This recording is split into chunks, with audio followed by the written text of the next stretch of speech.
Yeah. Popping on a Tuesday night. Game 1 of the World Series is going on right now. We don't care. What do we care? This is the place to be. This is the place to be. I guess I'll turn it on. Maybe. Well, here's a spoiler alert. The Astros are down. Hey, don't you lie to these folks. No one's one's watching the game. They're all watching us. There's 45 million people watching us right now. That's right. Don't spoil it for them. That's right. It's a blowout. So yeah, you can watch us and you can turn the sound down and we'll be a great companion for the next hour and a half. Joe Buck? Is it Joe Buck? Yeah, you don't want to listen to Joe Buck. Or you want to hear us? You want to hear us. Awesome. Bubble Pug already getting in early. Ian, yes. Thank you for joining. David, thank you for joining early. We always appreciate everyone here. Wow. So let's get to it. Michael here from Beer Baseball Blog, The Adventures of Craft Beer and Baseball. This is the Beer Baseball Blogcast, episode 78 for October 26, 2021. Wherever you are watching us live today, give us a like and a comment. Let us know that you're out there. And as always, we'd appreciate it if you subscribe, turn on notifications, tell a friend, do what you can. Let's make the Beer Baseball Blogcast a staple of every Tuesday night. Some housekeeping before we start. Thank you to Patreon supporter Cowboy Jack Durango. Look at that handsome man. Thank you for being here. Power hitter level. Right, Jack. I'm handsome. Oh, that guy too. Thank you for being on the power hitter level. Thank you to Rachel Elnar for her contribution on the power hitter level. Thank you to Scott Lost for he's on the cleanup hitter level. You can check out his comics and merchandise at accidentalaliens.com. And thank you to Ian, who's already watching us tonight, for being on the leadoff hitter level. You can check out their YouTube channel of sports card breaks, pack openings, and mail days at If Sports Cards. And if that's not enough, November 6th, write it on your calendar, Saturday. We're going to do another happy hour. So glad to be bringing this back. We're going to have Ian and Nikki on from If Sports Cards. Should be a fun time. I have a lot of great stuff planned for that event. If you would like to become a Patreon supporter and support all of our efforts here at the Beer Baseball Blog, check out our Patreon page, patreon.com/beerbaseball.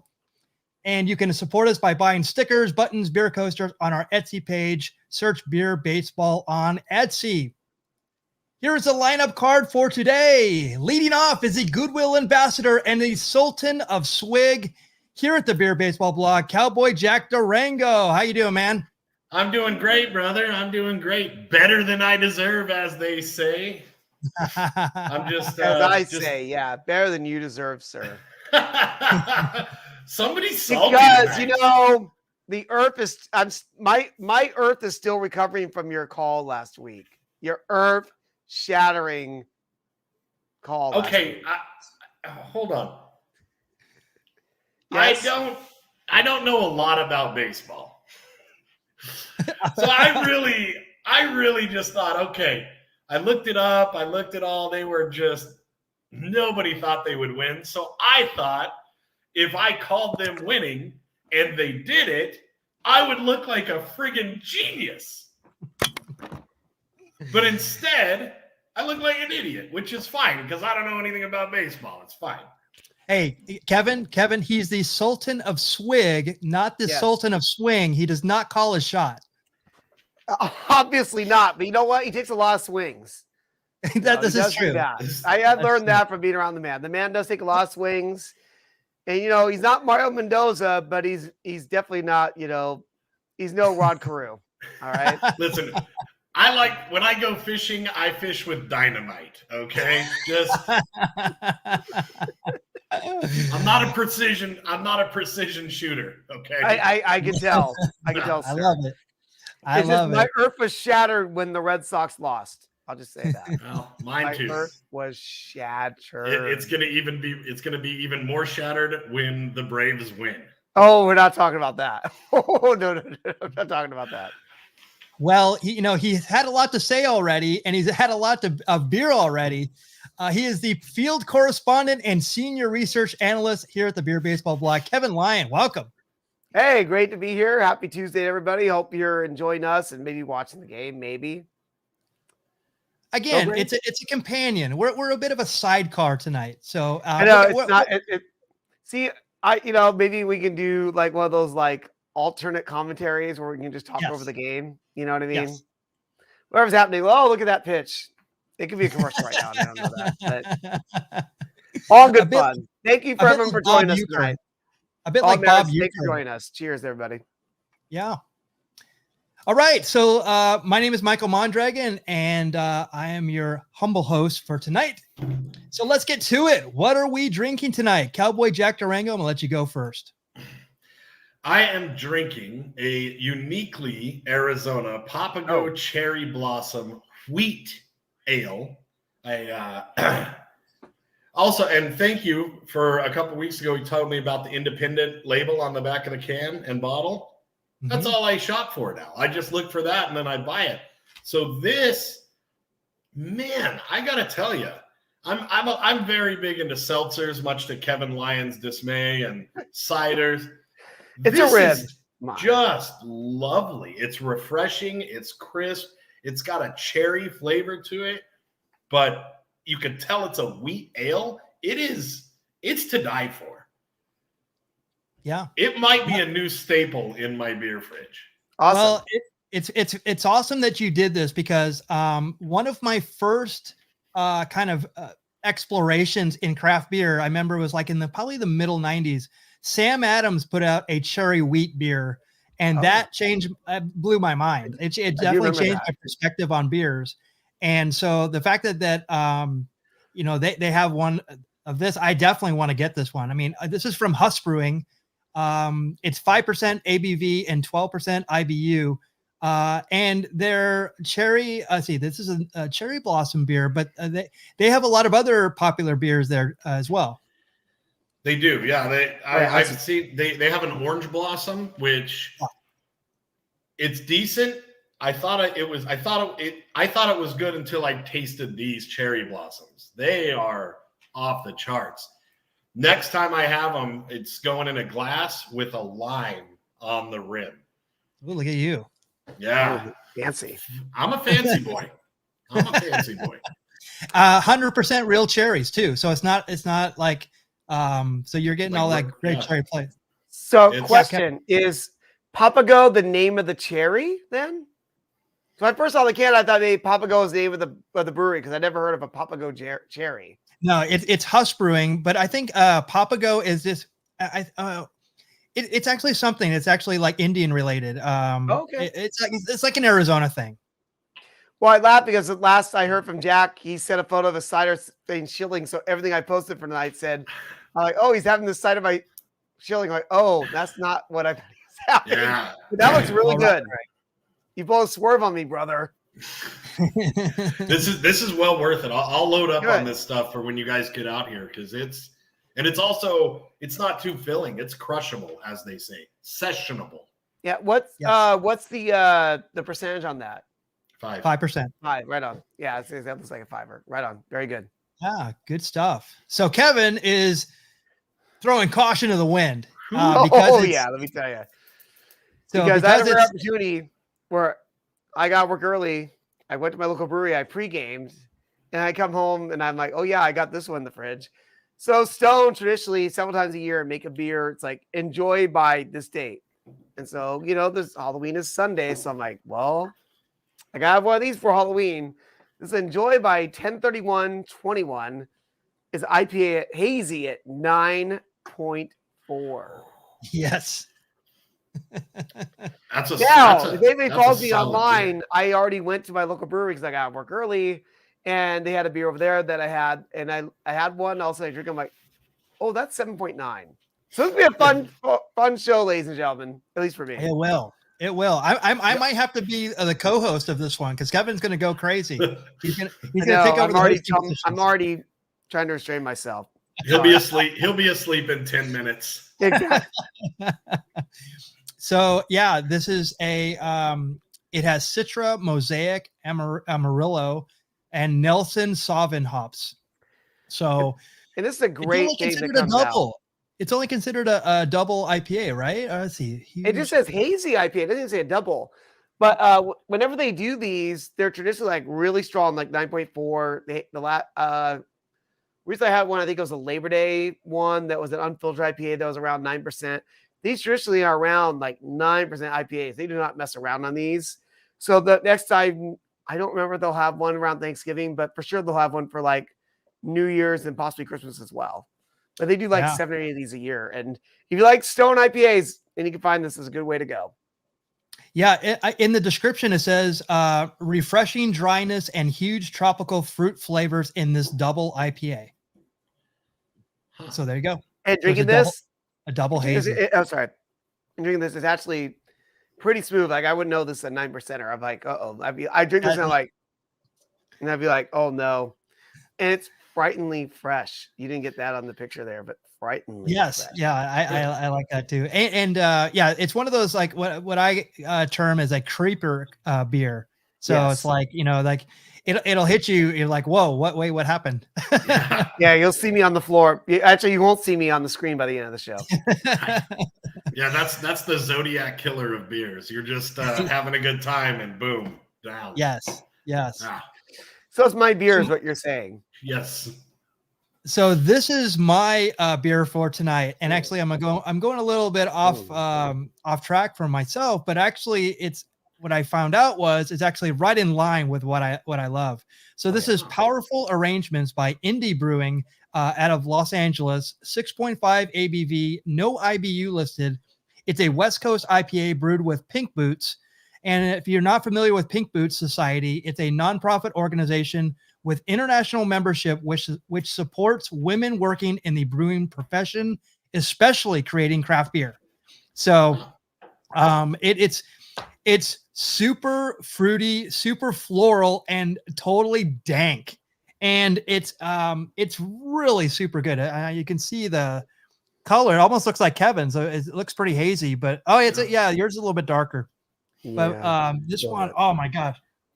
Like I don't even have to put my nose to it. It's not radiant beer. Let me turn that around. Yeah, it's my glass. This is super floral, and oh my god, it's so good. And I know you've had Indie Brew Company before on the show. I know I've had it a couple times.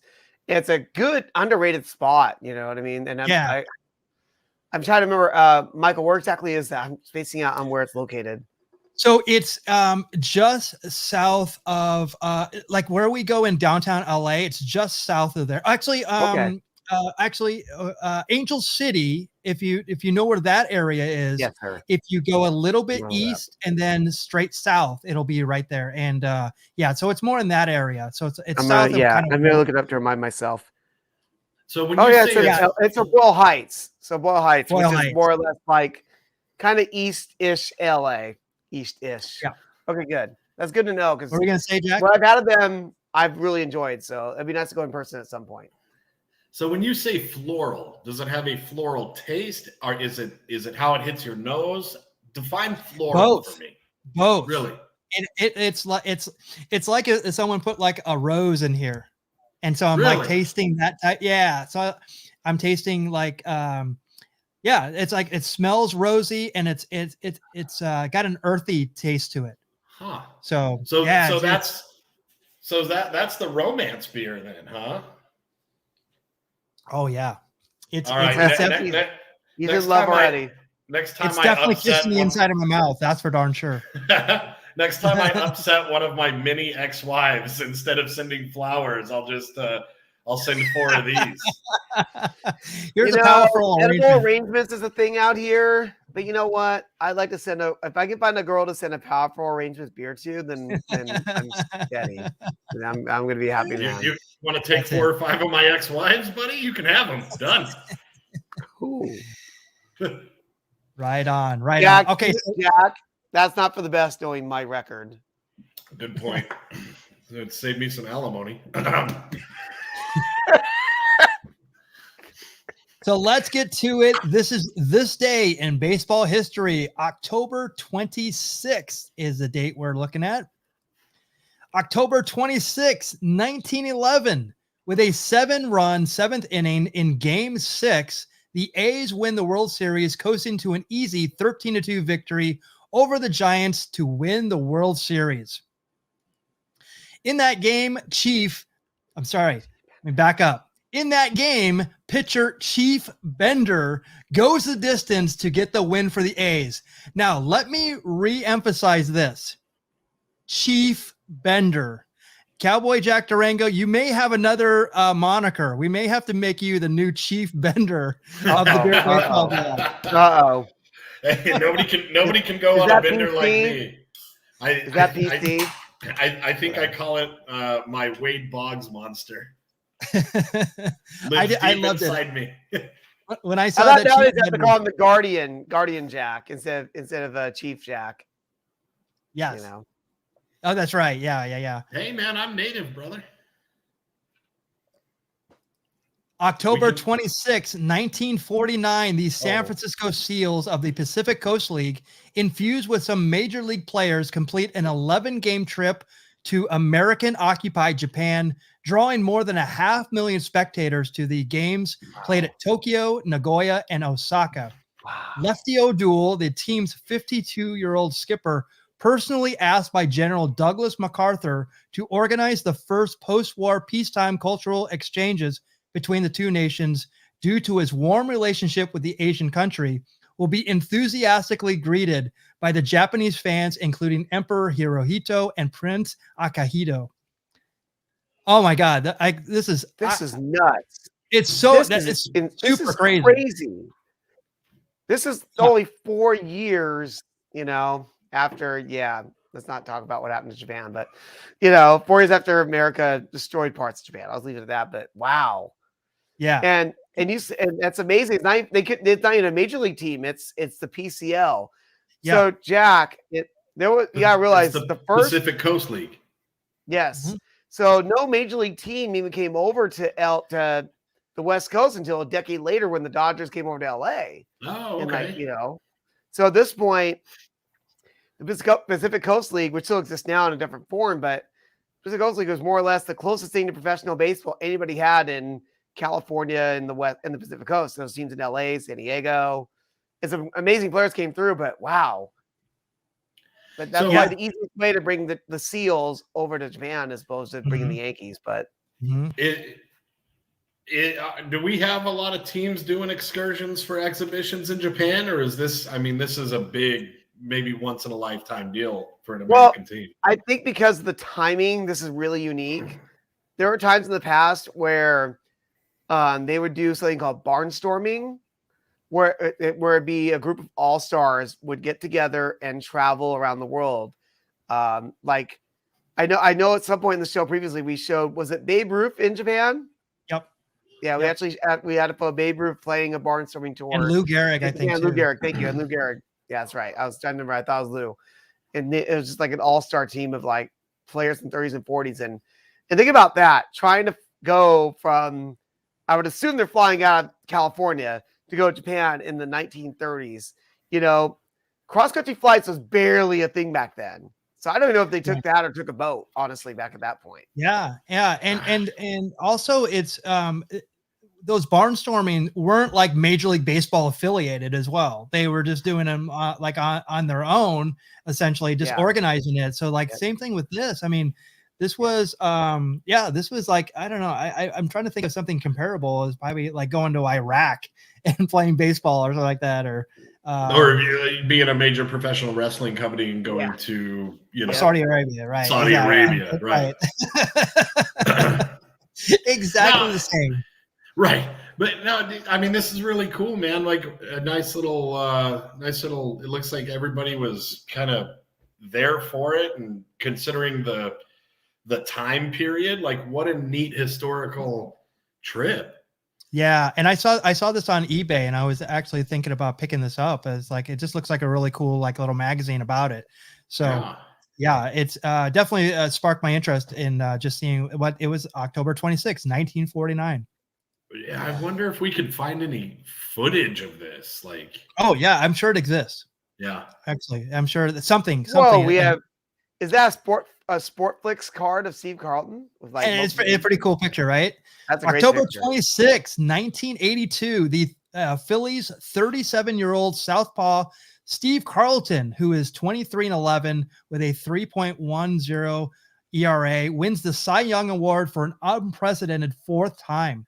Lefty given up by the Cardinals for Rick Wise in one of the worst trades in baseball history, also won the prestigious pitching prize hurling for Philadelphia in 72, 77, and 1980. But Cowboy Jack Durango, oh, I know Kevin knows this, but did you know that Steve Carlton actually appeared on an episode of Married with Children in 1992, playing himself in an episode where former athletes humiliate Al Bundy while filming a shoe commercial? So fun fact, I have never seen one episode of that show. All right, we might have to. That's a fun. That's not a fun fact. That's a fact that needs to turn something fun with you watching it. Okay, you will definitely appreciate that show. You would love it. You would love that show. You are Al Bundy. Oh well, thank you. I mean, I know. Like I know that's me or you Al, guys. I know it's Al Bundy and then his wife Peggy. And if I could be married to that filthy animal, sign me up for being Al Bundy because Daddy likes. But you had Kelly and Bud, and what was the dog? What was the dog? Oh, Kevin's gone. Oh. Yeah. My lifeline when it comes to trivia is gone. So, yeah, I actually, where is he? There he is. Let me, I don't know what happened. All of a sudden I didn't see anybody else. So I just logged out real quick. There you go. Now it sounds good too. So I don't know if it was me or you guys. I'm like, it's probably me. Kevin Lyon, that's a nice hat you got. Oh yeah. Ed Brown, I got this from, I got this from Angelo Trinidad from the Nashville Sounds game this season. Yeah. Ed says, Buck the dog. I was thinking of Tiger. That's from Brady Bunch. Yeah. All right, Kevin, are you ready for this one? This is a good one.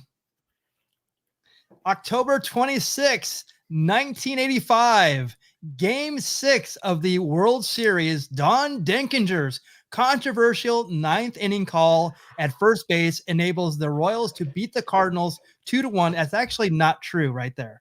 That's a false statement, which I will get to in a second.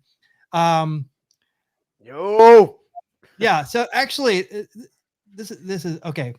So Jorge Orta, I'm going to reinvent whatever this is said here. Whatever way it's written right here is not correct. So Jorge Orta is called safe at first when Jack Clark's throw to Todd Worrell covering the bag clearly beats Orta. But Don Denkinger says, I don't see Orta in this picture. So how is he safe? He ran past. He ran past to the right. I think he's to the left, like not even at the base yet. And they call him safe. Yeah, exactly. Right. Exactly. So anyway, that did allow Dane Oregon and to hit a 2-run single, and they walked off the Cardinals. The Cardinals melted down in Game 7, like losing 10-0. They still didn't get over it. Is that when Joaquin destroyed the toilet? Yes, it is. And I think John Tudor like punched a ceiling fan, which that's what you do. You punch stuff.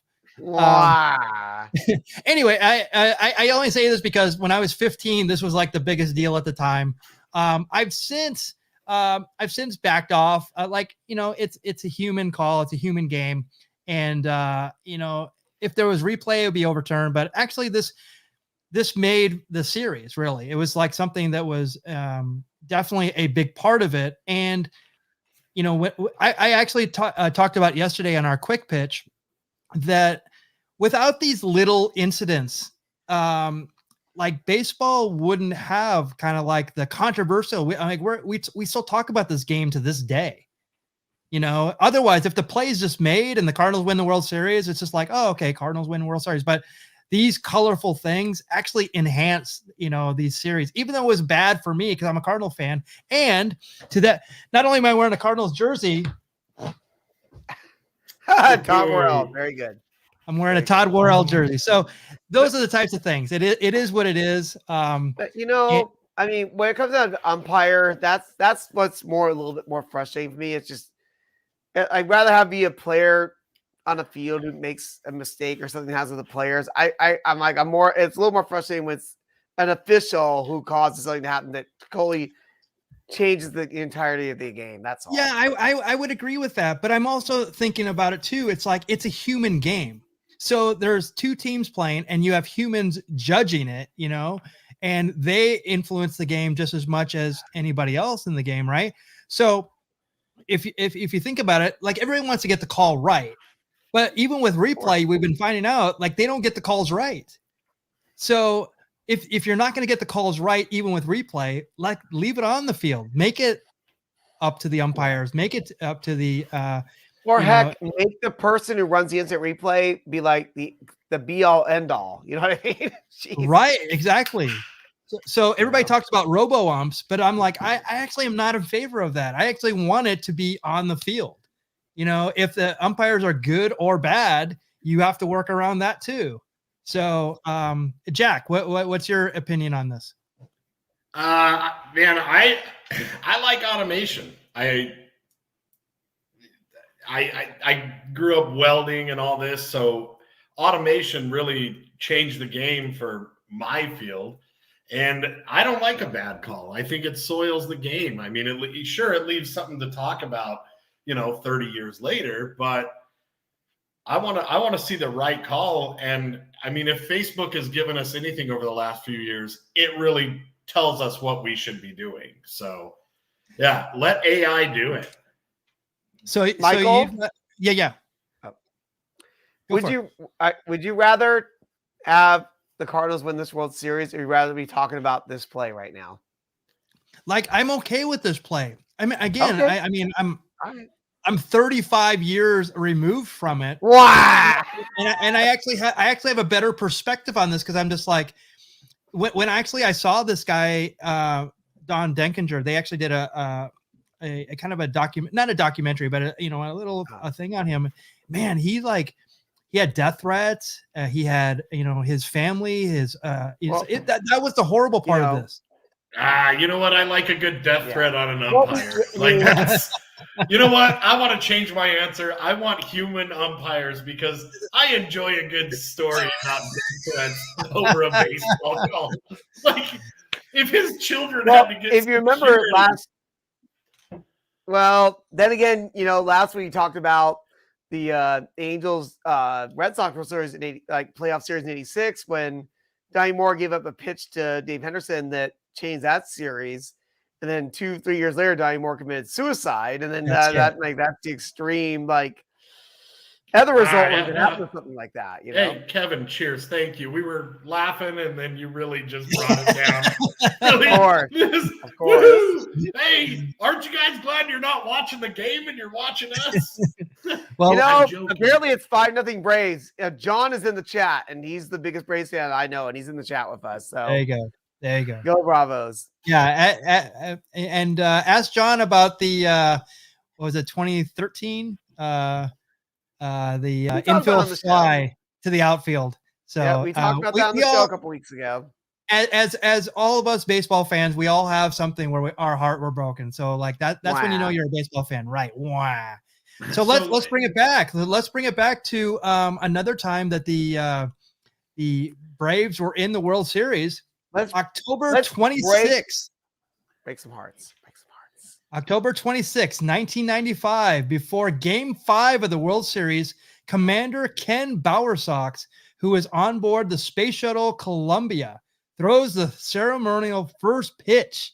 The ceremony, transmitted from space via satellite, is shown to the Indians and Braves fans at Jacobs Field, continues with an animation sequence on the scoreboard that ends with a ball that appears to fly and land in center field.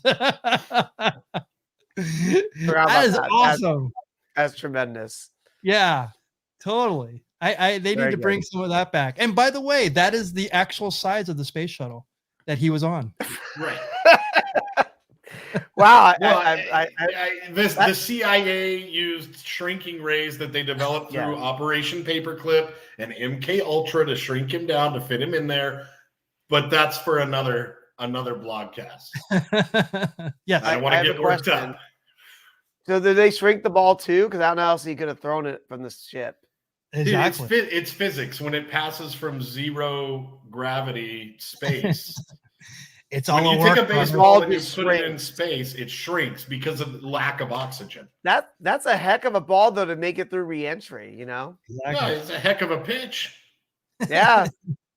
Why is that guy? Why was that guy not pitching on the Braves? I mean, he looks like he would have been like John Smoltz or something like that, you know? How do you know he wasn't, man? I mean, that Yep. could be John Smoltz 10 years later. That's true. This baseball is actually in Cooperstown, so you can actually go see it there. Right on. There you go. That looks like Arn Anderson's brainy cousin. Like the one who got a real job. the one who got a real job. Real job. Okay, you're gonna go into space. Okay, I'm gonna go play fight. I got Who's making more money, Jack? Yeah, exactly. Right. Oh, the space guy for sure. Yeah, who's more famous? Arn Anderson. Of course. Of course. What do you got to do to be famous? Go into space? No. Put on spandex and fake fight dudes. That's right. And talk some good trash in the ring, you know. So here is our dedication to the great Ed Brown in the chat. Uh-oh. October 26th, 2000, Derek Jeter becomes the first player to win an All-Star game and the World Series MVP honors in the same season. The Yankee shortstop will hit 409, and his 9 hits included 2 doubles, a triple, and a pair of home runs in the Bronx Bombers' 5-game victory over the Mets in the Fall Classic. I was reading an article that Derek Jeter said that if he would have lost this series, he would have moved out of New York. Wow. Which I think he did, actually, because he has a home in Florida, and that's how you get around taxes. Was he going to kiss gosh. was he going to kiss Ed Brown that photo? I saw his lips all puckered Yeah, out, getting ready to so. spread some herpes, you know. So the Yankees won their 3rd consecutive World Series and 4th title in 5 years, and their record 26th championship by defeating the Mets. Luis Sojo, who you haven't heard since, his 9th inning 2-out tie-breaking single off starter Al Leiter is a decisive hit. Joe Torre becomes the 5th skipper to win 4 World Series championships, and only the Hall of Famer skippers Joe McCarthy, Casey Stengel, Connie Mack, and Walter Alston have more, and they're all in the Hall of Fame. Yeah, I'll give it to Joe Torre. Joe Torre's a good man. There you go. Former Cardinal. Michael, Yes. I have to break in and just tell you, and Ian, he mirrors my thoughts. The pictures that you curate for this portion of the show are always such beautiful pictures. And I know you put so much work into this, and man, it pays off because the visuals, these are the most beautiful pictures I've ever seen. And that's part of something that's made me a baseball fan, is seeing that image with the information that you're giving. So well done. Thank you so much for this. That's very nice of you. That's very nice of you. Actually, this picture has a bit of a Easter egg in it. Kevin, can you see it? Is that Dwight Gooden right there? It is the one and only New York Met, but now New York Yankee, Doc Gooden. Dwight Doc Gooden. That's right. I hope there's no one else I missed there. Very good. October 26, 2005, White Sox skipper Ozzie Guillen becomes the first foreign-born manager to win a World Series championship, as the Wizards of Ozzie sweep the Astros in the Fall Classic. John Talwar hopes that is the same thing happens this year as it did in 2005. The 41-year-old Venezuelan is also the youngest manager to ever win a world championship. And on that same team, Tadahito Iguchi becomes the first Japanese native to win a World Series ring. Oh, wow. The second baseman left the Fukuoka Daiei Hawks to sign as a free agent with Chicago prior to the start of the championship season. By the way, he made this play.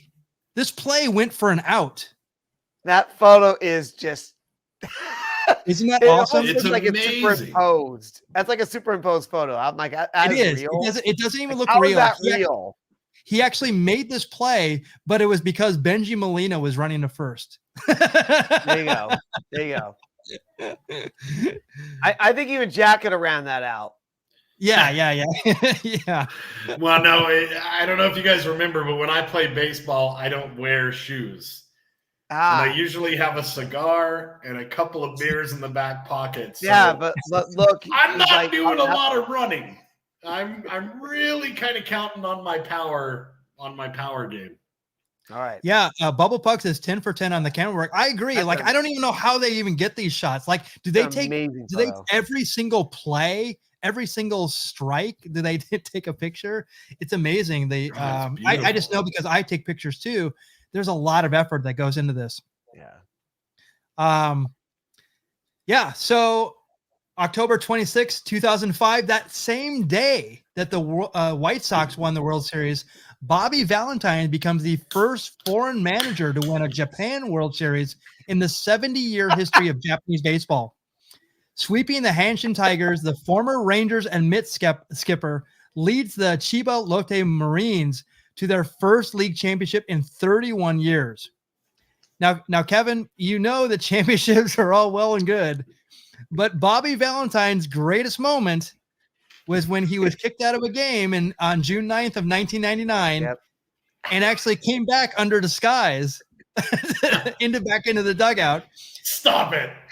So Jack, I had a feeling you didn't know this story. So he got kicked out of a game. We told the story on the show before. We told the story on the show, but so he got kicked out in the 12th inning of a game in Shea Stadium, and they kicked him out, and then he changed clothes.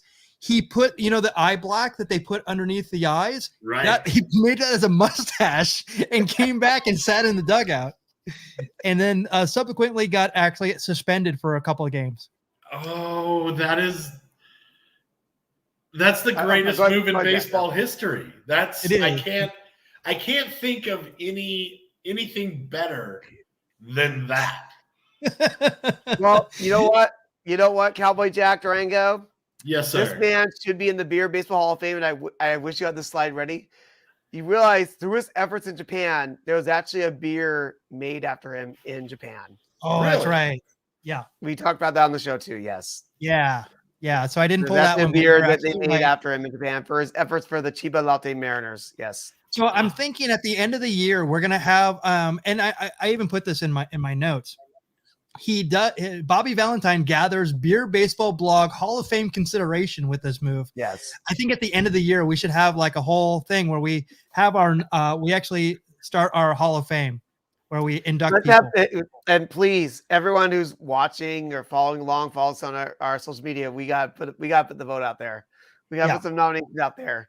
Yes. I mean, Bobby Valentine's right up there because how many people in baseball have a beer made after them? You know what I mean? Yeah, exactly. That's definitely consideration. And we have some friends of the show we can consider as well, like the great Reggie Jackson and people like that. But that's it. So we have a lot of great candidates. So we'll definitely do that at the end of the year. It's actually the end of the year is actually 2 months away. So we're 2 months away. What? All right. So lastly, October 26, 2018, Game 3 of the World Series finally ends with a Max Muncy walk-off home run, giving the Dodgers a 3-2 victory over the Red Sox in the 18th inning. The 7-hour, 20-minute Chavez Ravine contest history establishes a new longevity record for length of game, tied for longest in terms of innings, and took longer to play than the entire 1939 World Series. Michael, Yes. Michael, why does this Yeah. photo and game sound familiar? That is to me? so awesome that you remind me about that. The exclamation mark on this day, or on this night rather, that not only was I at this game, this is my picture of Max Muncy's home run that night. I actually started at the end, at the top of the stadium of Dodger Stadium. I actually slowly moved down until I was behind the Red Sox dugout. And so I sat here for, and I am not kidding you, for 9 innings. I actually saw Evaldi's full relief appearance, which actually was 9 innings. Yeah. And I thought this was going to go 19. I swear to God, this is going to be the longest game in World Series history. This is the best game, not only that I've ever attended, it's the best game I've ever seen. Actually, I can say it's the best 2 games I've ever seen. They actually did two 7th inning stretches. So at the 14th inning, they did another 7th inning stretch. I thought that was an awesome move. So now, when you worked your way down to these seats, were you just kind of spotting an empty seat and jumping in there, or did you trade up? Did you start out up at the top with a button and you traded that for a paper clip, and then you ended up with the next seat? So how did you get down there? One of my pro tips is that I actually my seat was actually up by the it was actually on the top deck. It was up by the foul pole, the right field foul pole. So my trick is I can't sit in a seat all game, because I have to roam around. And what I do is, because the stadiums now, they encourage you to walk around and do standing room. I standing room everywhere. So what I do is I actually, at Dodger Stadium, and it's no longer there, I had a spot where I knew I could go and I could stand there, and it was on this bottom field level. I could probably stand there the whole game and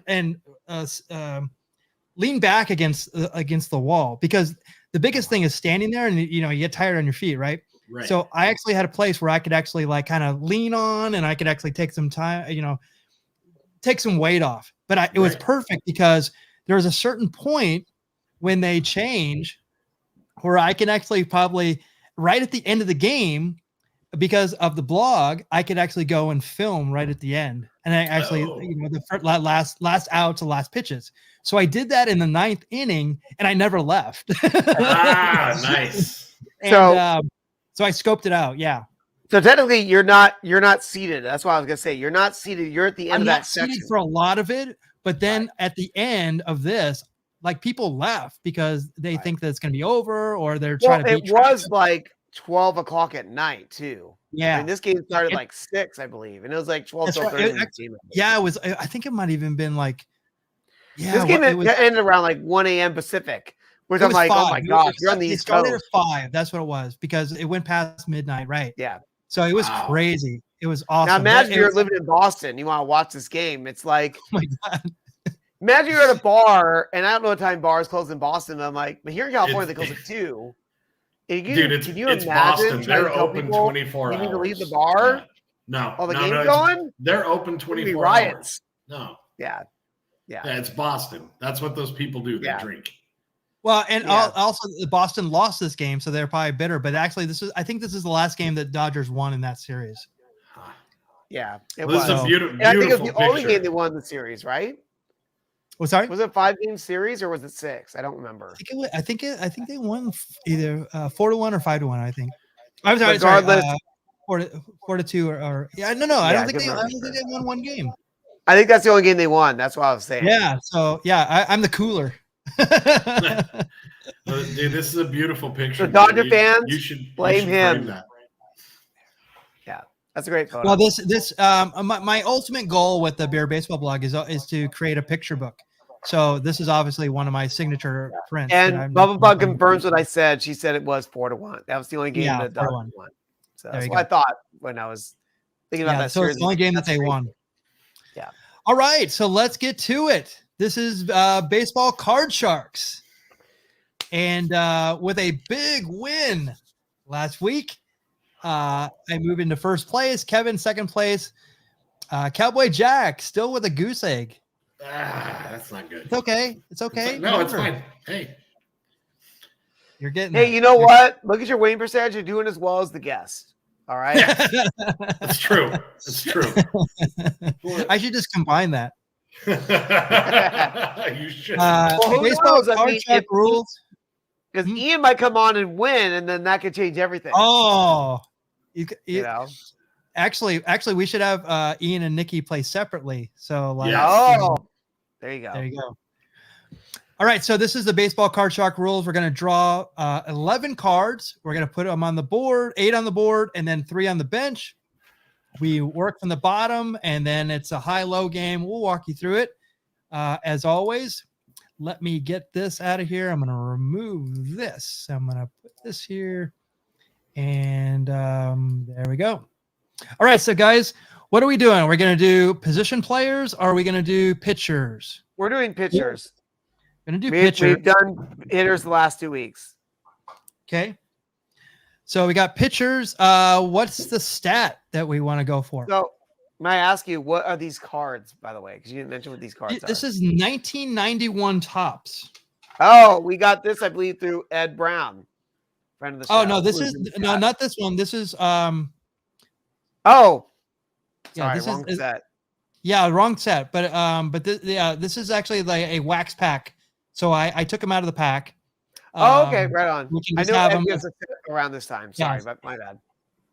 So what's the stat? We have games, we have inning pitched, we have wins and losses, runs, earned run average, strikeouts, base on balls. We have complete games, shutouts, saves, and ERA.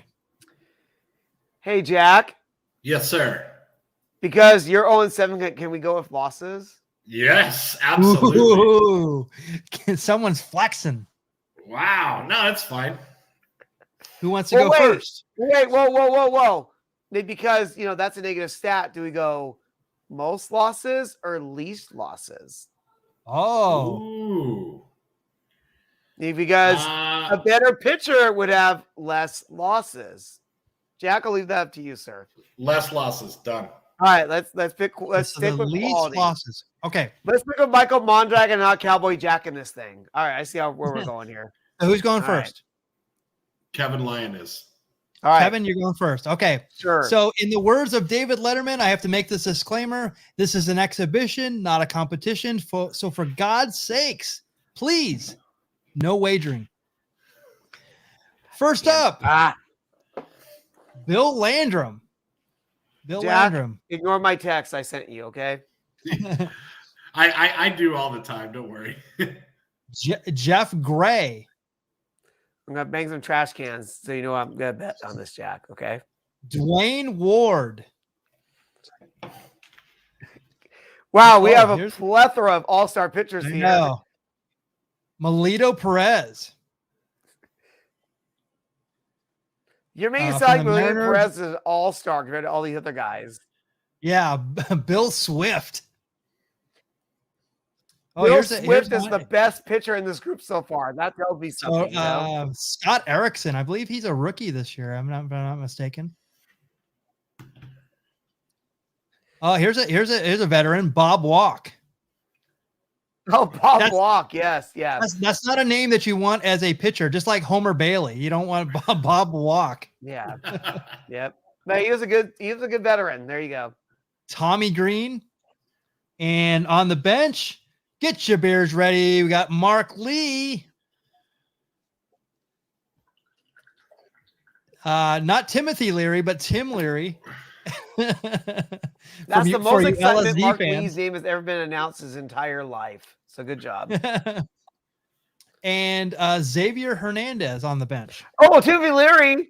Oh, I'm ready. I'll bet on him. He's in the CIA. All right. I think Kevin might be about like a minute behind. It's gonna be tough. Right. Yes. All right. So Bill Landrum. I'm way behind you, but Bill Landrum. Yep. You're back. Do you want to log out and come back in, Kevin, or do you want to? I know. I'm here. I can see the card right there. Bill Landrum. What's he at? Bill Landrum. He has No, I'm really behind 8, you. I saw you put the card down. yeah, he has 8 losses. 8 losses. 8 losses. So Jeff Gray, who I have not heard of, and it doesn't even look like this is a real picture of him pitching. Might be him in grade school. This is so hard. Oh my So gosh. you can go to your bench. I know, but not like my bench is gonna help. Come on. That's true. So we're looking for That's how young this guy is. we're looking for less losses than 8, correct? So below, it has to be below 8. Well, I realize when I said this, like it's gonna be higher or lower regardless. So I'm thinking quality of pitchers, but it doesn't matter. Like, does this guy have more or less losses than 8? Oh gosh. This is tough.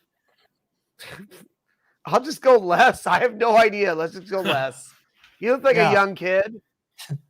Exactly. This is the hardest set of cards. I'm looking at this going, I'm not going to do well on this one. This is one of the hardest cards ever. So let's check it out. Well, you're lucky. You're in luck.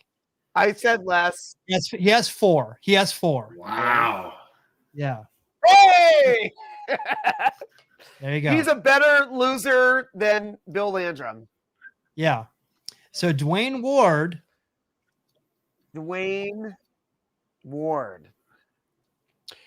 I mean, looking at him, it looks like he has a little more experience. So I'll say he's more of a loser than he has more losses.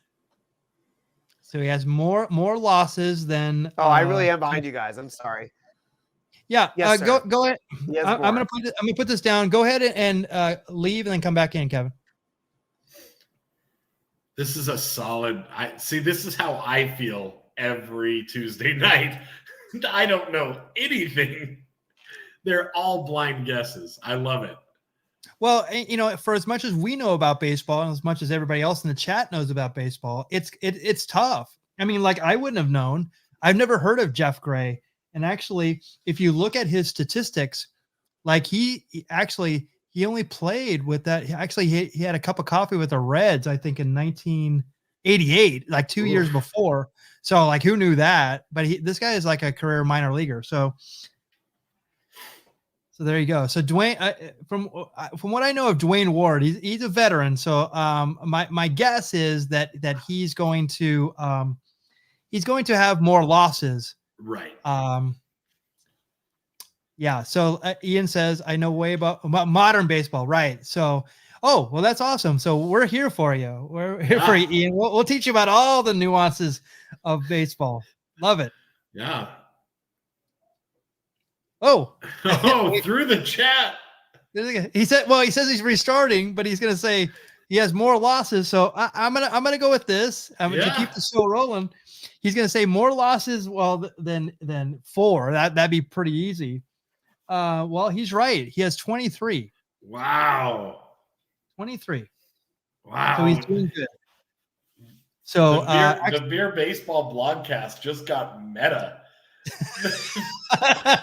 One of the co-hosts is playing the game through the chat.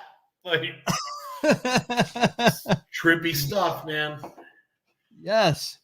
Okay, so I'm next up is Melito Perez from the. I haven't heard this name for like 30 years. Yeah. Well, Ed brings up a good point that old people can talk about old-timey Major League Baseball and tell you the nuances of the game as well. Right. You know. Yeah. No. Every time we chat, you give me baseball advice. So Jack, let me throw out some terminology here. In baseball, what is a donut? It's what you have to sit on during. Oh, there I am. When you have an 18-inning game, that's what you sit on. It's an inflatable ring. There's actually a couple of things. It could be like a 0 in the scorebook or on the scoreboard, but it's also a donut is what they used to put on the bats. It was to weight the bats. It was a batting donut. Got it. All right. Hey. So you're back. Dwayne Ward got you to the 3rd spot. So your 4th spot is Melito Perez. What was that number again? It was like 34, something like that. 23. 23. I mean, this looks like a youngster. I'll say he's less losses, so he's less of a loser. Okay, less losses in Dwayne Ward at 23. You're getting 39. Wow. Melito's a 39. vet, man. He's a vet. Yeah. So Wait, what? Oh my Yeah. God, that guy's terrible. In 4 years, that guy has 39 losses. Oh, yeah. But also 37 wins. what a terrible pitcher. He actually had 37 wins as well. Hey, if you're pitching 500, that's still good, right? And look who his brother was. Pascual. I guess if you're a White Sox in 1987, sure. Wow. Yeah. 4 years, man. His brother's Pascual Perez. There's your fun fact. Yep. I like it. All right, I like it when Kevin gets upset. Wow. All right, so we're gonna keep the rest on the board. Yeah, it's a board of. You guys have fun with that board. Let me tell you right now, that board is not fun. All right, so this is an awesome picture. This is Zane Smith, who is looking a lot like Ed Grimley right here. This is a completely great. Why would that be used as a baseball card? Because it's amazing. That's the worst. Like this Michael, is a completely great clipboard, I must say. Michael, yes, spaghetti. He looks like spaghetti. Oh my God, have fun. Look at that That's spaghetti. Awesome. So Zane Smith got another Pirate, Doug Drabeck. Oof. This might be tough right here. Solid player. Geronimo Pena. Ooh, Cardinals, you can't go against a guy named Geronimo. Brian Harvey. Solid handlebar mustache. I like it. All right, so here we go. Zane Smith. How many losses does he have? He actually has 68. Wow. 68. Okay. So does Doug Drabeck, Drabeka, does he have more or less than 68? So what year is this card pack from? 1991. 91. Okay, so I know that Doug, the Polish Hammer Drabeck, played a handful of seasons, but right now I'm thinking he's probably a couple years into his career. So he's going to be less losses than the kid with the mullet. That guy, I think he's old to be on the Bad News Bears holding the clipboard. He's like done. Exactly, right. Zane Smith.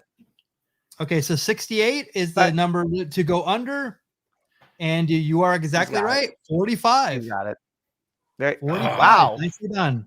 And Doug's a good pitcher. So, Jack, I heard you say good pitcher. I'm like, how would you have known that? Yeah. How did you decide that Doug Drabeck's a good pitcher?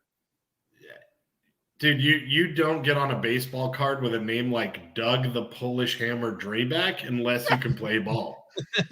Plus, look at the guy. He's actually a really good pitcher for a 5 or 6 year stretch there. Very good. Yeah, no, but if you look at him, he's got like different facial hair to mullet.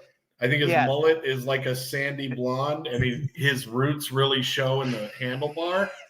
So also, you can't look like that much of a dork unless you're really good at what you do. Excuse me. He was not a dork. He was a rock star for this time period. It's perfect for the time period. Yep. Sure. He also he's I think he's the only Polish person born in Victoria, Texas. Hey, isn't that where Stone Cold is from? Victoria, Texas. Sorry, excuse me. So 45 is the number to beat. Geronimo Pena. It's Geronimo Pena, and he looks like a youngster. Yes. So I'm going to say that he has less losses than our boy, the Polish Hammer Drabeck. I would definitely. I'll be surprised if he pitched 45 games. I would be very surprised as well. Let's check it out. The youngster. You know what? What? This one is actually not supposed to be in here. This is a second baseman. Oh. Yes. No, he's pitched nothing. He's pitched nothing. Michael Mondragon. Yes. Wasn't that guy a Cardinal? Sorry? Yeah, he is. That guy a Cardinal? Yeah. And you didn't know he was a second baseman? I'll tell you what. Let's just shift everybody down. and pull somebody from the bench because I'm gonna give you another Cardinal. There you go, Bob Tewksbury. Tewksbury. Tewksbury's talked played about for him. a He's been on the long show time. before. Yeah. Friend of the show. That is my fault, and I'm sorry about that. But Bob Tewksbury, so does he have less than 45? I'm sorry, more or less than 45. This is gonna be a tough one because Bob the Blueberry Tewksbury has been playing for a long time at this point. Yes, sir. And he was probably, I would call him a middle of the road pitcher. So we're gonna go higher. I would go with that. He actually has 22. What? He's 21 and 22, sorry, which I would have gotten wrong too. Bob Tewksbury. All three of us have got that one wrong. I would have got that one wrong all too. All three of us have got that wrong. Oh, jeez. Yep. Now it's we're all fine. just like, it's fine. I'm used to this game being rigged against me. Well, I mean, if I don't get through this, we'll go to a tiebreaker. Hey, whoa. I thought it's whoever gets the furthest wins. Oh, is that what it is? So you got 4 and you got 3. Okay, that's fair. I made it to the second level.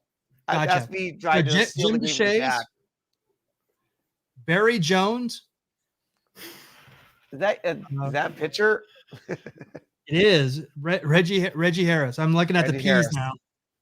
All right. I don't know how I missed that Geronimo Pena. All right, so Jim DeShay, insane. Okay, so like I said, one of the things that I love about like doing this every week is no matter how much I prepare, you always screw up something. It's always that way. Okay, so Jim DeShay. All right, so the pitcher, young Jim DeShay, no less. This guy's seasoned in the end. Yeah, he's done well. He's actually 56 and 48, so he has 48 losses. Oof. So does Barry Jones, who looks like he's having a hard day right here. I will definitely say he has less than 48 for sure. So I am right. He's 22 and 17, so 17 losses. Wow. Yep. Now, this is going to be tough right here. So 22 and 17. So 17, I'm trying to beat. Reggie Harris. I never heard of this guy. I have not heard of this guy. Never heard of him. He's so arrogant that he won't even look at the camera. Oh, man. I'm going to just call it. He's got 7 losses. Look at this. Okay, so I'm definitely going lower than 17. And so let's see. Look at that stash, though. That stash is deceiving. Uh-oh. He actually has 0 losses. Wow. He's actually 1-0. He's 1-0 for the Athletics. Superstar. Super arrogant. So, so does Brian Harvey have less than 0? I don't think so. I don't think you can have it. So I'll definitely go higher with Brian Harvey. Excuse me, sir. That's an Elvis Costello song. What is less than 0? All right, come on. Oh, okay. Less than 0. That's an Elvis Costello song. I need Ed Brown. I thought it was a fixed song. Okay, forget it. It's actually a novel written. It's a Robert Downey Jr. movie, I think. But based on a novel written by I got Ed to confirm for me that less than 0 is an Elvis Costello song. My son will be on my side for a change. Perfect. Okay, so RDJ. So there you go. It's both. There you go. He has more losses than Reggie Harris. Well, with 12. It might be close. 14 and 12. Okay, because he was a closer for the Angels in that time period. So I'm like, he's gonna have some losses. Oh, okay. Because the Angels are a minor league team, so the closer are gonna lose some games. So this is going to be very tough. So Bill Swift, come on, 14 and 12. Higher than 12? Well, God, Bill does look young here. Bill did play for a while, but Bill does look young there. I don't trust this one at all. Man, Bill Taylor Swift is going to be lower. Well, and you got to remember, I think this is where I busted out too, Michael. So this might be for the win here. This is for the win, but do I go to my bench? I mean, I mean, if you're I confident, can. go for it. I should. It doesn't Okay, matter. It doesn't matter. All right, so I'm gonna switch out Brian. Brian Harvey. Let's see here. 12. I'm gonna pick Timothy Leary. Or I'm sorry, Tim Leary. Thank you for picking Timothy Leary. Thank you. I wish I was. All right, so his not a lot there. 75. Oh, well, yeah. All right, you're good. So Bill Swift.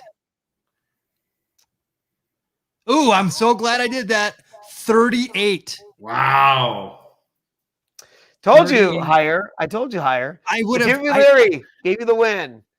I had no knowledge of him. Bill Swift actually played for several years with the Mariners. I only know that because I was an Angels fan. You know what I mean? Bill Taylor Swift is a great player. Didn't he sell out the Staples Center a whole bunch of times? There's a whole bunch of banners.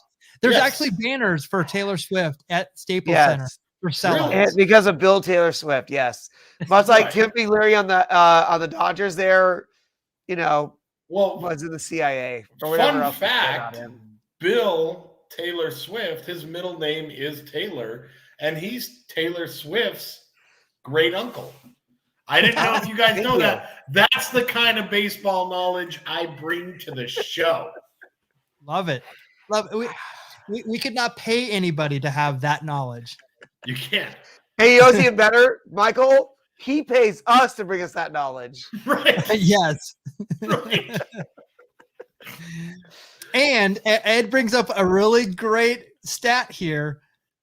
Still more banners than the Clippers. we should just end on that, right? That's do we not like the Clippers? But you know what? That ties in basketball and music. Let's go to baseball trivia. Oh, basketball. I thought that was hockey. They'd be actually a better hockey team. Yeah. That was my fault. Well, hey, by the way, if I dare say it, you know, the Kings have 2 banners up in there. Listen, how about the Clippers? I've never watched a Clippers game and said, this is basketball. So I thought it was a different sport.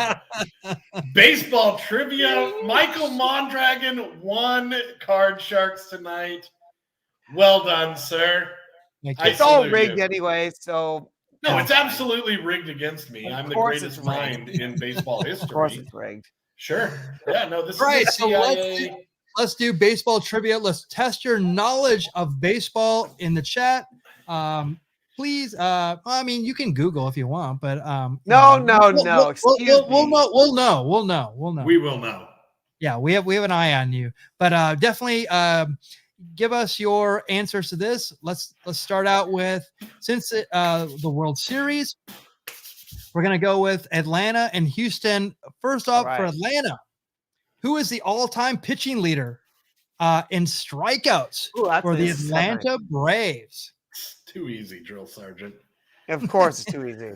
Your 4 choices are Tom Glavine, Warren Spahn, Bill Niekro, or John Smoltz. Ooh, that's good. Because I was gonna say it's Nuke LaNouche, right? Nuke LaLoosh, yeah. Yeah, it's Nuke. Obviously, he would have, you know, in the fictional world, he would have pitched a lot of strikeouts to the Braves. You know, post Bull Durham. Wow. I'm gonna go with Warren Spahn. Ooh, then you would go. Warren Spahn is up there.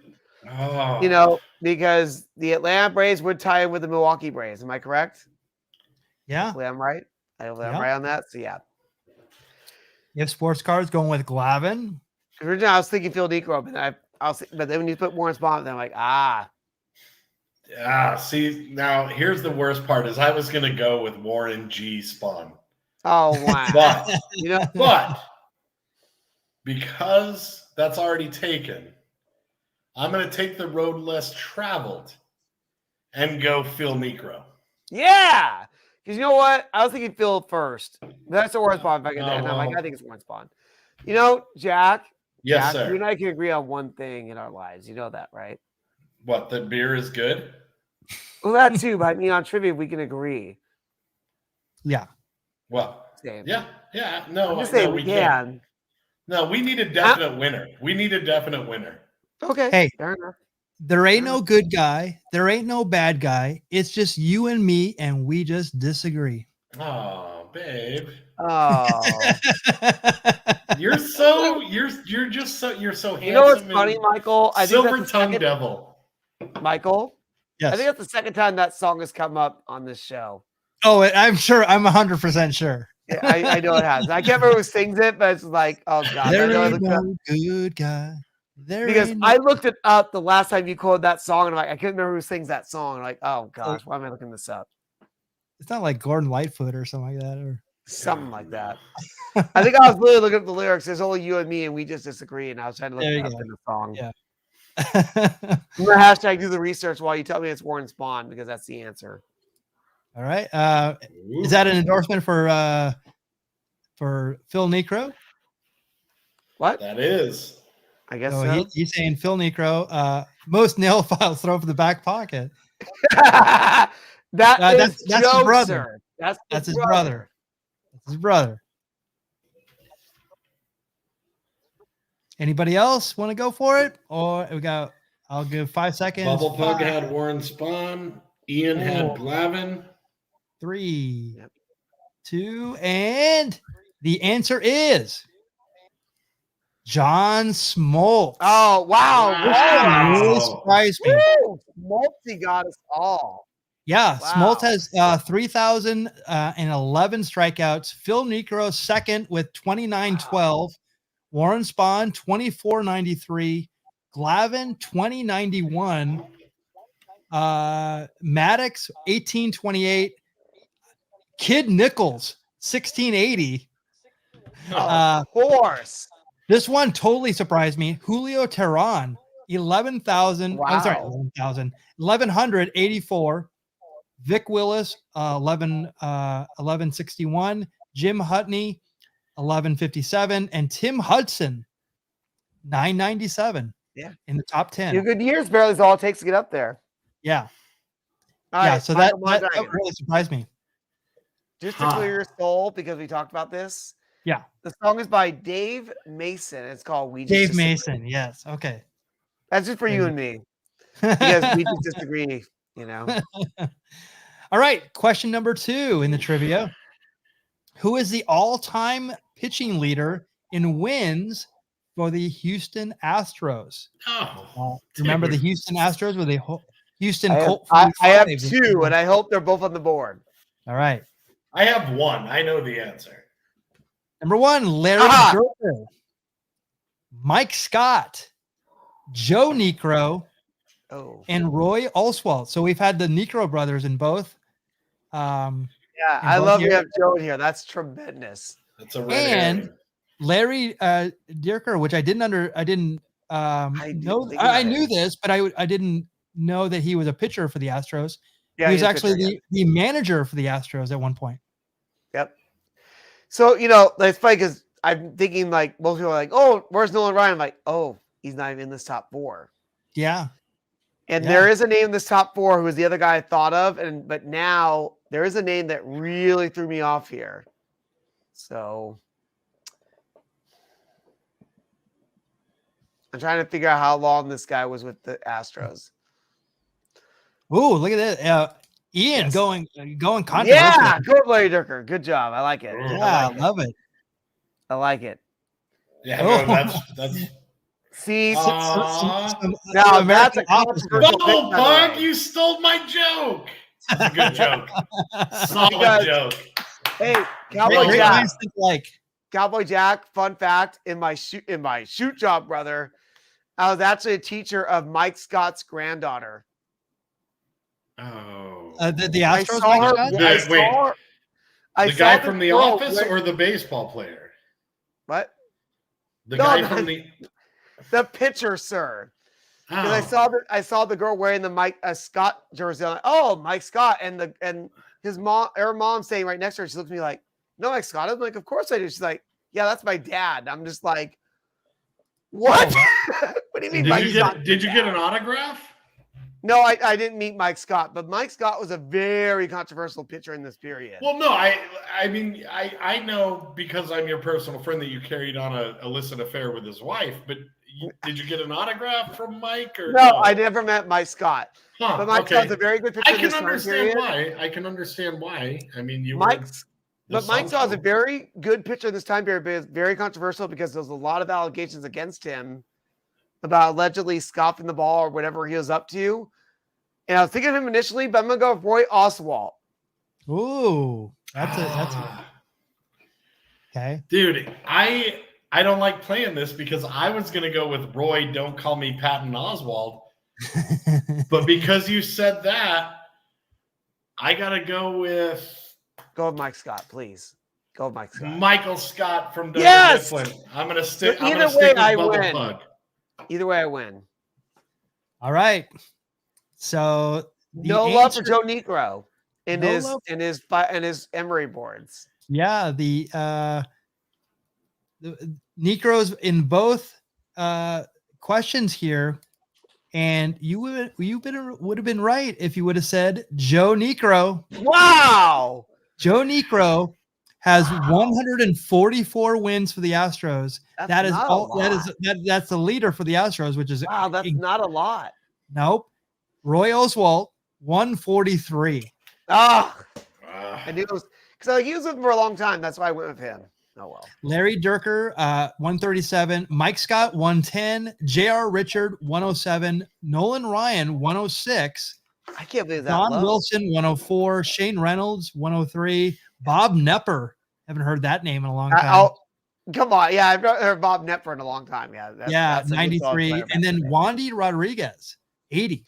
Huh. Wow. So Justin Upton's not even up. I mean, Justin Verlander's not even up on that list yet. Yeah. No. He's been there that long. That's true. And wow. Yeah. So he's been around for 50 years or so, and the highest total wins like 170. Is that what you said? It is. But of course, we can't let this go without talking about the Niekros in general. Yes. Oh, please. So Joe Niekro, this was 1987 when the Twins won the World Series this year, and but Joe Niekro actually was asked by the umpires to empty his pockets, and he emptied his pockets and he threw an emery board, so like the nail file. Right. And he used to, because he was a knuckleball pitcher, he said that, he liked to sharpen his nails, and he just forgot that he had it in there. And so right after this happened in 87, he actually went on David Letterman, and he actually had a toolkit right here on a little apron, and he had like a little saw and everything. And so he actually talked to David Letterman, and Letterman actually did a really great interview with him. And you start to think that he actually was probably legitimate. Like he used to like file down his nails, but he wasn't like doctoring the ball. They thought he was doctoring the ball. Oh yeah. So he just like, he goes, I have this in my pocket, and he tried to throw it. Right. Yeah. But so Letterman, as I found out, he actually has interviewed not only Joe Niekro, but he interviewed Phil Niekro twice. Oh yeah. Oh, I saw one of them. Yes. Yeah. So did he catch a knuckleball from him? He did. They did a little thing where he actually caught a knuckleball from him, and he actually gave him this dumb hat. That is a stupid hat. Yeah, Niekro gave him this Yankees hat, and then Letterman gave him this hat, and he wore it throughout the whole interview, and actually pitched with it too. So is that a Rolex? Probably. I'm sure it is. Yeah. God bless. So athletes and Rolex. Everyone who's watching the show tonight, take note right now. Go to YouTube. If you look up Joe Niekro, David Letterman, that appearance is on YouTube. If you look up Phil Niekro, David Letterman, there's 2 appearances of him from 1984 and 2003 of Phil Niekro in one video on YouTube on Letterman. That's tremendous. So funny you bring up 2003. He actually did the top 10 list, where the perks of being a Hall of Fame member, I can run shirtless, or I can run out on the field shirtless, and there can not a damn thing you can do about it. There you go. It's really great. Oh. And like Raleigh Fingers and Bob Gibson, Ozzie Smith is in it. Oh yeah, that's Raleigh right there. And yeah, there he is. Bob Feller's in it. Michael, Yeah. friend of the show, Raleigh Fingers. Exactly. So we have a lot of people here, but this is amazing. And it didn't stop there. So there's 2 knuckleball pitchers that Letterman interviewed. He actually interviewed a third, R.A. Dickey, in 2012. So when R.A. came out with a book, this is right after he actually started the All-Star game. Yep. And if I'm not, this is awesome. He kind of makes fun of Tony La Russa because La Russa was the manager of the National League that year. He didn't actually want R.A. Dickey to start this game because he said that the fans wouldn't want a knuckleball pitcher starting the All-Star game. Did we lose Kevin? Yeah, no, I'm here. I'm here. I was hoping that there was a documentary about knuckleball pitchers on Netflix, but unfortunately, I don't think it's on Netflix anymore. What's the issue with knuckleball pitchers? So the deal with knuckleballs is, okay, so the usually with fastballs, you actually hold it so you have the seam. So there's a 4-seam fastball, there's a 2-seam fastball, there's a 1-seam curve and stuff like that. So you can make it like the ball do different things. Right. So the thing with a fastball is you want it to obviously throw it as fast as you can in the strike zone, but you want it to rise. So it's not going to dip where you can swing down on it. Okay. With the knuckleball, it defies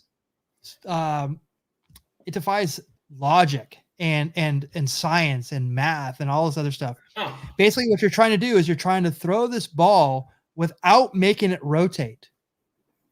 So the seams actually make it do weird stuff. Right. And what R.A. Dickey says in this interview is he actually tries to make it rotate only a quarter of the way. So it actually, he doesn't want it. He actually wants it to rotate a little bit, but just enough so the seams actually catch a little bit of the wind. So you're basically almost like you're throwing it, but you're pushing it at the same time. So the ball comes in like this. Right. It actually and the catchers don't know where it's going, and they don't know where it's going either. Right. I had no idea that that's what a knuckleball was. And there's very few. That's why I was hoping that documentary was still on YouTube, because I'm sorry, on Netflix.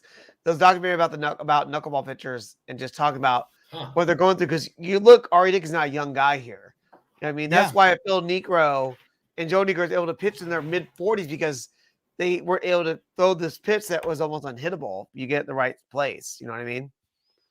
Yeah, and one of the things also is a lot of pitchers do it to save their careers.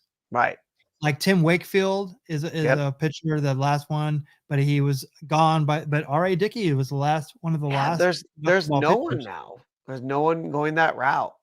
There's I remember one person who had like a knuckle curve, but it was not.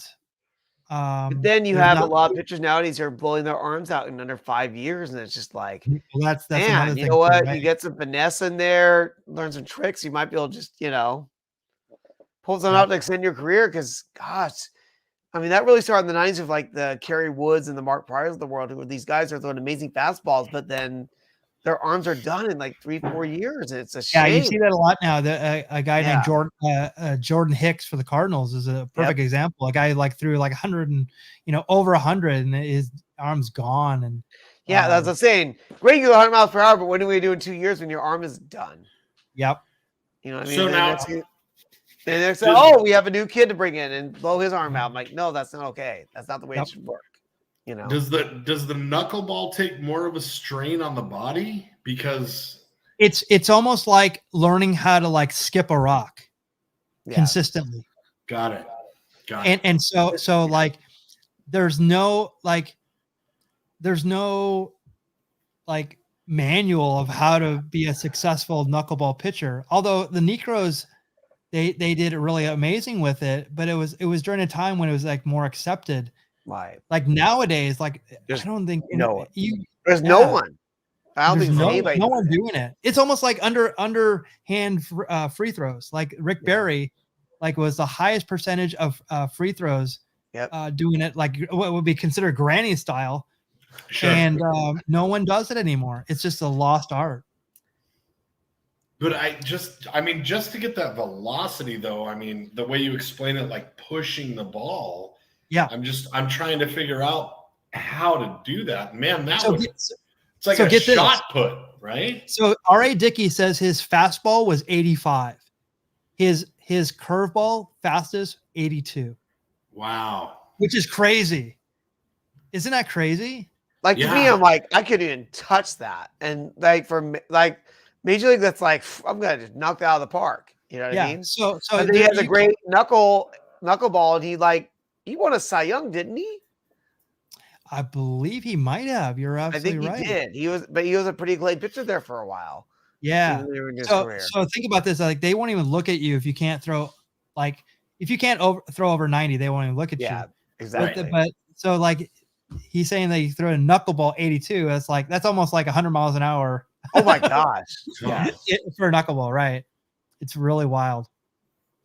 So let's end the show. Unfortunately, we have passed along some bad news, but this guy's life should be celebrated. This is Arnold Haino. He passed away last Sunday at the age of 99. Oof. He's a legendary author, writer, social activist, and lifelong baseball fan. Saw over 1,000 games in his lifetime, including Don Larsen's perfect game in the World Series in 1956. He witnessed 70 games by age 4. Wow. Because he was lucky enough to have an uncle who had passes to the Polo Grounds and Yankee Stadium.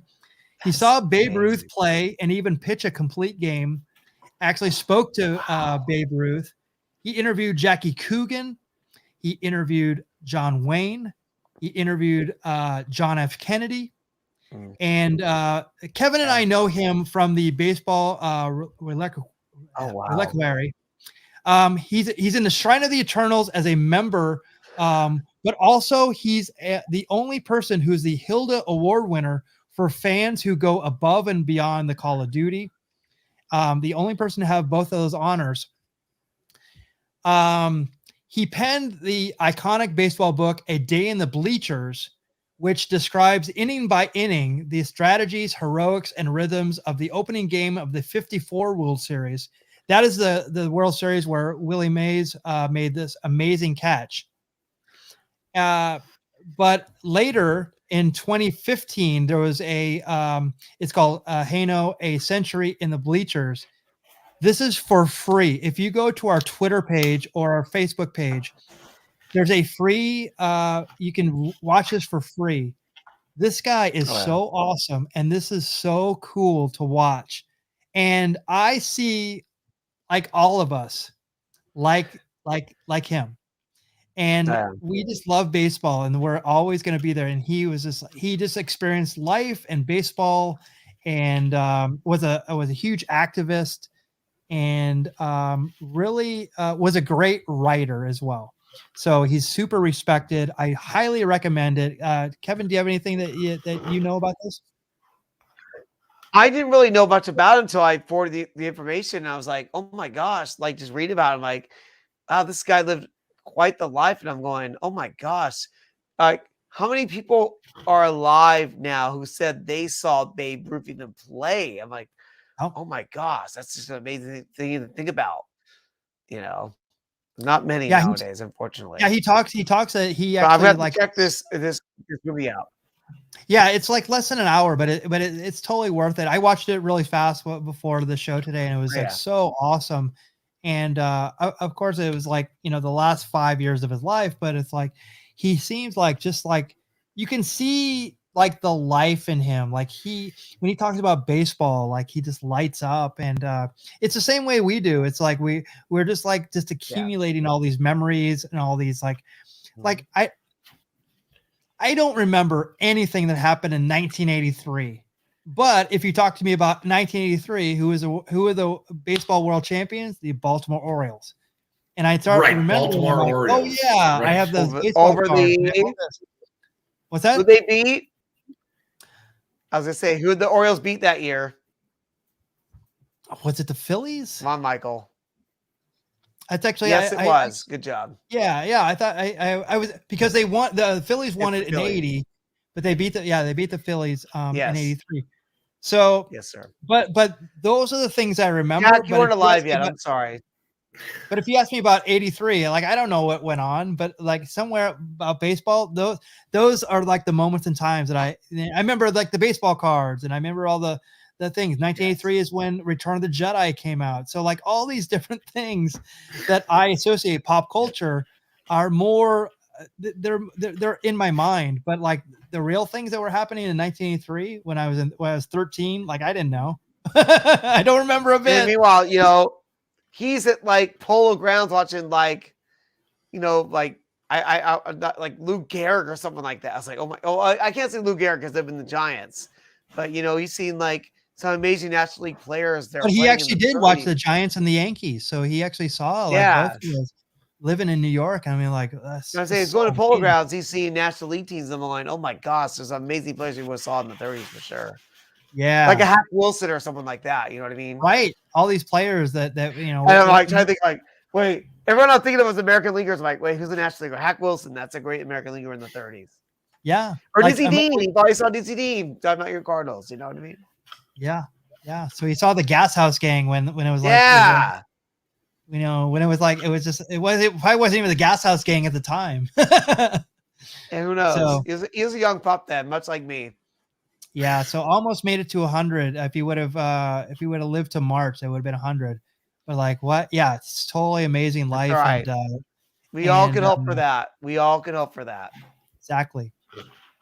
And man, I'm just hoping for 40, to be honest. Well, one of his secrets to his success was finding a good woman who was there all the time. So Jack, there you go. That's probably not going to happen. I'm not going to hit 100 because Cowboy Jack not a whole bunch of women.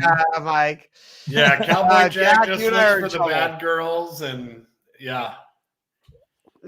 Jack and I'll exit at this point. Yeah. I think out of the three of us, it's a pretty definite you're the only one with a good woman, Michael. Well, I had a lot of lean years there too, so don't sweat it. So you're making up for lost time. It's all right. There you go. So we all have each other. We'll be there to the end, right? That's true. Kevin Lyon can be my good woman. So again, if you want to support us here at the Beer Baseball blog, go to our Patreon page, patreon.com/Beer Baseball. Support us on our Etsy page with our stickers, buttons, beer coasters. Check us out on Beer Baseball.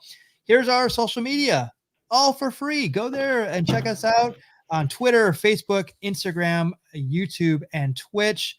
We super appreciate everybody that watches us every week. I cannot believe like 78 doesn't sound like a real number. 79 sounds like an even more crazy number. The fact that we've done this for 79, well, actually it'll be 80 straight weeks. We have our pilot episode. We owe it all to you. This is a labor of love, and we appreciate that you guys come here every week, and we appreciate all of you. I appreciate Cowboy Jack Durango and Kevin Lyon. Do you guys have anything that you want to promote before we leave? Jack, do I dare go first? Because I know you probably have a promo to cut. I tell people to call Jackie the Joke Man's hotline at 516-922-WINE. But he has not updated that in like about 3 weeks, so I should not plug that. I just tell people, you know what? Support your local business, support your local brewery, support whatever small business around you. That's what I want. You know what? Find a cool place to buy you that's local and support them. They need your money more than Walmart and Target and all that nonsense. Yeah. Cheers, guys. That's a good one. Jack. I